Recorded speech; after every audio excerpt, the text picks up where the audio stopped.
Ua, më në fund ndodhi.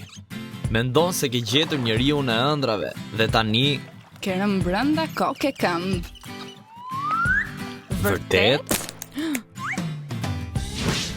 Si ta kuptosh nëse është vërtet dashuri? Sekreti është të kuptosh ndryshimin midis simpatisë, fiksimit dhe dashurisë së vërtetë. Simpatia bazohet në atë që sheh. Do me thënë të pamja dhe veprimet e tjetrit. Mirë po, jo çdo gjë që shkëlqen është flori.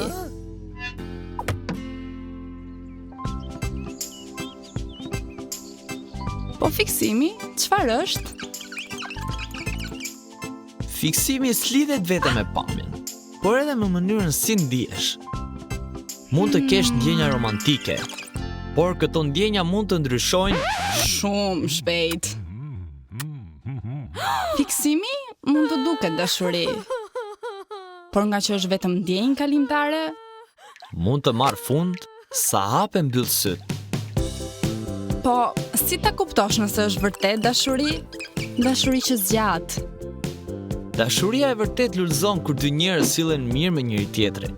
Janë punëtor dhe kanë të njëjtën pikpamje për besimin te Zoti. Te 1 Korintasve 13:5, Bibla thot se dashuria e vërtet s'kërkon interesat e veta. Për shembull, ai çuni që ta heq trurin. Si përdor parat? Argëtohet vetëm kur pi alkool? Çfarë synimesh ka? Po përpiqet vërtet t'i arrijë? Apo i ka vetëm llafe? Po ajo goca që s'të shqitet nga mendja. Qa shoqesh ka? Si i trajton ato?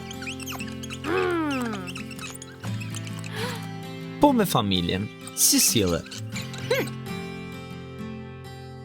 Nuk njihet kollaj njeriu. Duhet kohë. Prandaj, para se të rrëmbejnë ndjenjat, mos haro. Simpatia lidhet me pamjen e jashtme. Fiksimi lidhet me ndjenjat, kurse dashuria e vërtet Me sa e njeh personin.